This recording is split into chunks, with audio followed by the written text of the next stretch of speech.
নমস্কার, আমি অনুষা মহারাষ্ট্র থেকে। Welcome to my channel. তো চলো আজকে আমি তোমাদের সাথে শেয়ার করছি সেদিনকে আমি কী খেয়েছিলাম। সত্যি কথা বলতে আমি বেশি কিছু খাইনি, কারণ প্রচুর আইটেম ছিল আর আমি এটা খেতে তেমন একটা ভালোবাসি না। আর এত রাত্রি হয়ে গেছিলো আর প্রচুর ঠান্ডা, মানে পাহাড়ের নিচে তো এমনিতেই ঠান্ডা পড়ে। আর আমি সোয়েটার মাফলার কিচ্ছু নিয়ে যাইনি, তো ভীষণ ঠান্ডা লাগছিলো, ওখানে একটুক্ষণ দাঁড়ানোও যাচ্ছিল না, এত ঠান্ডা। তারপরে এক হাতে ফোন, এক হাতে প্লেট, ঠিক করে আমি ভিডিও করতেও পারছিলাম না।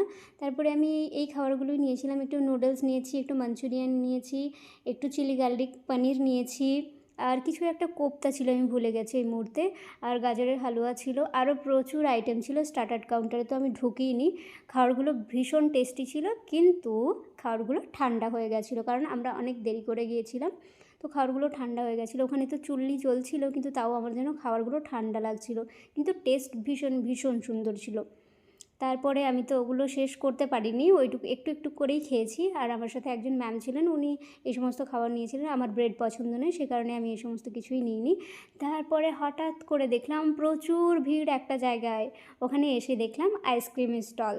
আর আমি আইসক্রিম খুব কমই খাই। তারপরে ওখানে দেখে একটুক্ষণ দাঁড়িয়ে গেলাম, তারপরে একটা আইসক্রিম নিয়ে আমি আর মা খেতে খেতে রুমে চলে আসলাম।